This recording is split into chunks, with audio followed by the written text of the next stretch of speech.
One example is the issue of the chronology that comes in the last week of Jesus' ministry, where John has Jesus being crucified while the Passover lambs are being sacrificed. At least that's the way it looks on the surface.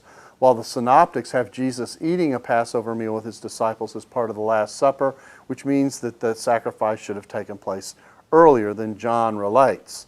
And so how do you put these two things together? That's part of the question that gets raised about these two Gospels' portraits. And there's actually, I think, for this problem, a simple answer, a relatively simple answer, and it comes in two parts. The first is that the entirety of the feast period of the Passover, Passover and unleavened bread, was seen as a sacred time for Jews in which they had to maintain ritual purity. And so the idea of the day of preparation or that kind of thing could apply to any one of the days associated with the Passover feast and unleavened bread.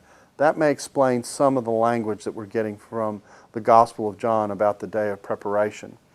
The second part of the answer has to do with the length of this period and the nature of the celebration. And the analogy to make is with Christmas. You know, I have Christmas parties with my businesses, and they don't meet on the 25th of December. We celebrate a Christmas season. We associate the activity with Christmas. We talk about it as a Christmas party. We celebrate the Christmas events and what's associated with it, and we don't just have to be on the 25th of December. So with the Passover and the unleavened bread, I think you're in a season of Passover. You can talk about Passover, what Passover represents. The reason people are in the city is because they've come for the Passover feast and the things involved with it.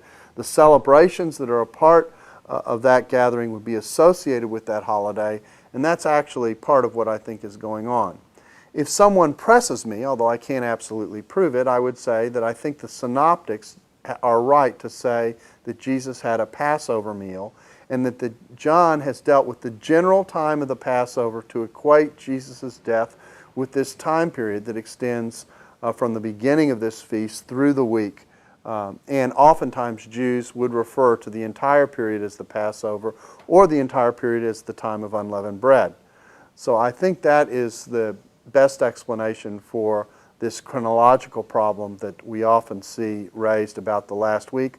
Although it is a difficult problem, and other people do prefer John's chronology to the one that the synoptics have, and then appeal to this general Passover background as a way to explain the difference there. That's quite possible.